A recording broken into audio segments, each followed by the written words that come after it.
Yeah, and he was quoted recently when he was asked about this, the decision not to go in after Saddam Hussein to try to remove him from power many years ago. He said, quote, "It's not second-guessed quite so much today, but it was second-guessed at the time. But the coalition was formed with my word to the various international leaders. The objective is to kick Saddam Hussein out of Kuwait." So in his mind, that was the objective. It was done. Mission accomplished. Yes.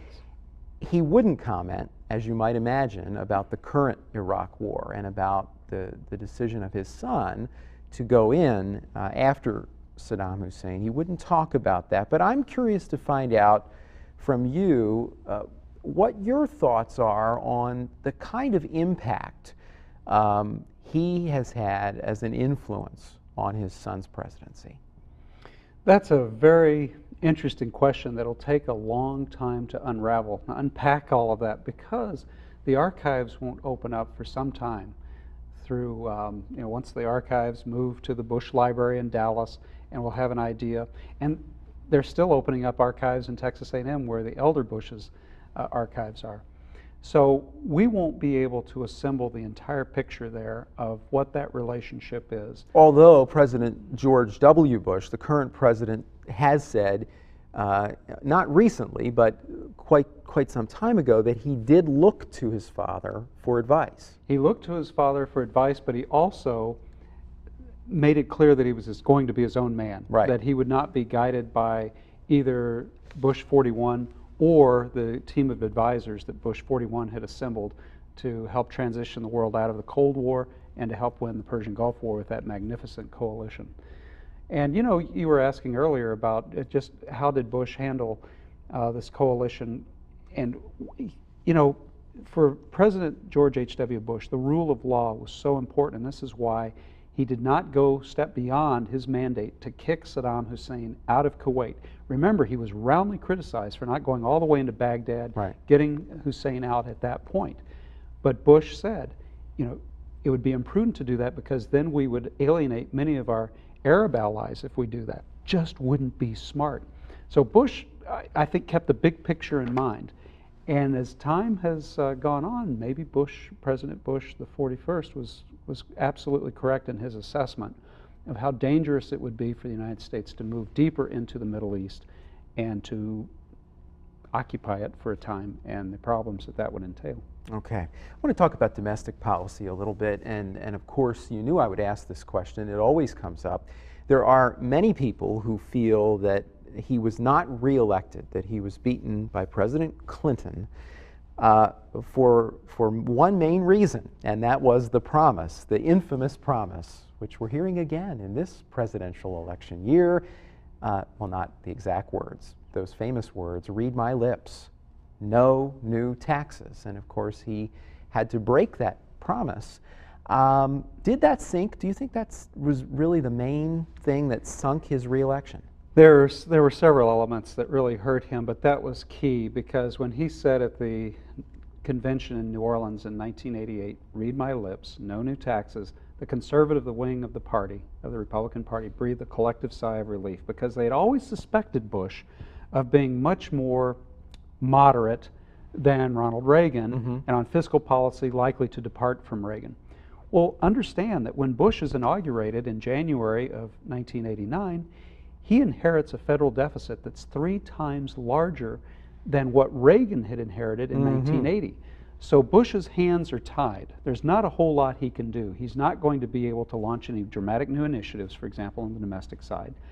This is why, for example, he touts volunteerism.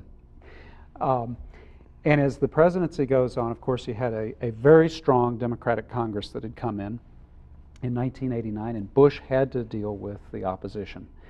And they got into tough negotiations, and people like Dick Darman were later blamed for caving in on the no new taxes pledge. Bush was trying simply to govern in a way that he thought was responsible to bring the federal house in order. He got roundly criticized by the conservative wing of the party for doing so. A lot of people criticized his managing of the economy at that point. The same people who were criticizing the fact that he did not gloat more when the Soviet Union fell. And Bush's restraint in that case gave Gorbachev the room to work with the United States. And it turned out to be a very prudent thing to do. Remember, all those missiles were still aimed at us. Same thing on the economy. He took a lot of flack from the conservative wing of the Republican Party. And then in 1992, when Patrick Buchanan came along and pretty much criticized President Bush on a number of fronts, it hurt the president very much. And then you had Ross Perot, who was going to get 19% of the vote in 1992. Say, United we stand, America, we need to have even greater fiscal responsibility and order. Ironically, a Texan. So ironically, another Texan. Who so may Bush, have also been part of the reason sinking. Yeah, his so re-election Bush plans. was assailed from many different sides. And of course, another major challenge for him was his choice of a running mate, Dan Quayle. And some suggested that Dan Quayle should have been dropped for the re-election. Your thoughts on his decision not to do that, and on Dan Quayle, how much of an effect his choice had on his presidency and his chances for re-election? Well, back in 1988, when the Bush team was looking at various vice presidential candidates, the calculus at that time was that Dan Quayle was young.